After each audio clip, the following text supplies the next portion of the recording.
Thank you, Mr. President, Excellencies, dear colleagues. Today, I have the great honor and the distinct privilege to introduce the pre-recorded statement of His Excellency Dr. Muhammad Ashraf Ghani, the President of the Islamic Republic of Afghanistan. Bismillahirrahmanirrahim.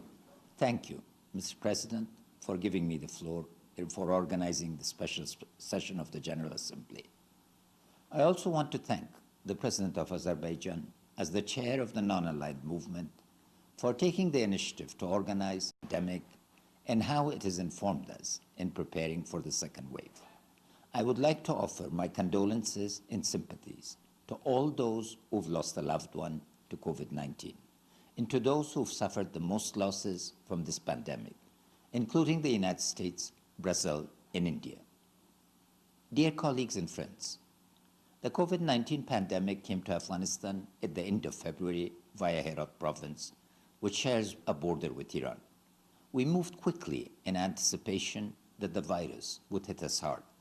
After analysis and consultation with diverse groups across Afghan society, we planned the response to the pandemic according a 5-phase approach to the crisis: acknowledgement, diffusion, adversity, relief, and recovery. The virus peaked in June with an infection rate of 76% and then went into steady decline, with the infection rate fluctuating daily between 6% and 25% during the fall.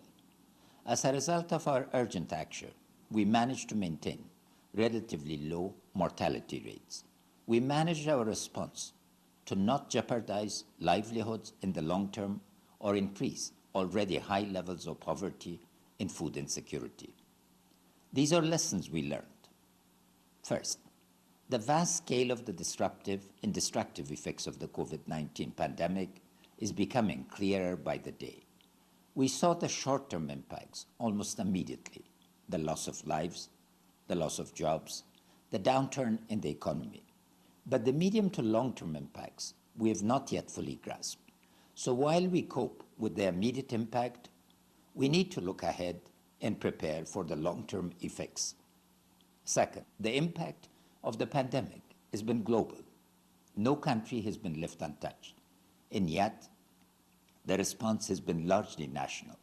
We've been unable, as an international community, to fully take advantage of the interconnected nature of our work to combat the disease. The world had an opportunity to respond to the pandemic with an unprecedented level of unity and solidarity. Instead, we've experienced divisions.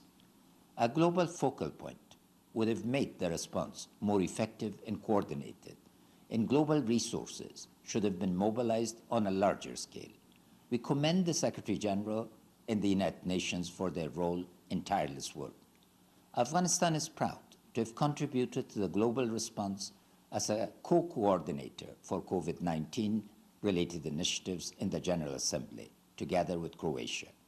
The Omnibus resolution, facilitated by a permanent mission, created a common normative framework for the response. It is now up to all of our governments to implement the resolution and better coordinate our response to the second wave and the socioeconomic impacts. Third, this pandemic has not been a leveler as expected, but instead it has exacerbated existing gaps and inequalities across developed and developing nations. Countries in special situations have been specially hard hit.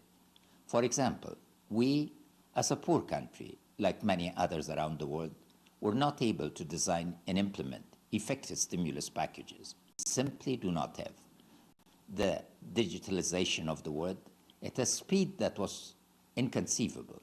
In moving into subsequent waves of the pandemic, we need to embrace digital technology to further a global dialogue around policy, accessing and distributing the vaccine. To take advantage of these technologies, more must, however, be done to address the digital divide. We will not be able to return to our pre-pandemic ways of communicating and governing. The pandemic opened up new possibilities for coordination and cooperation.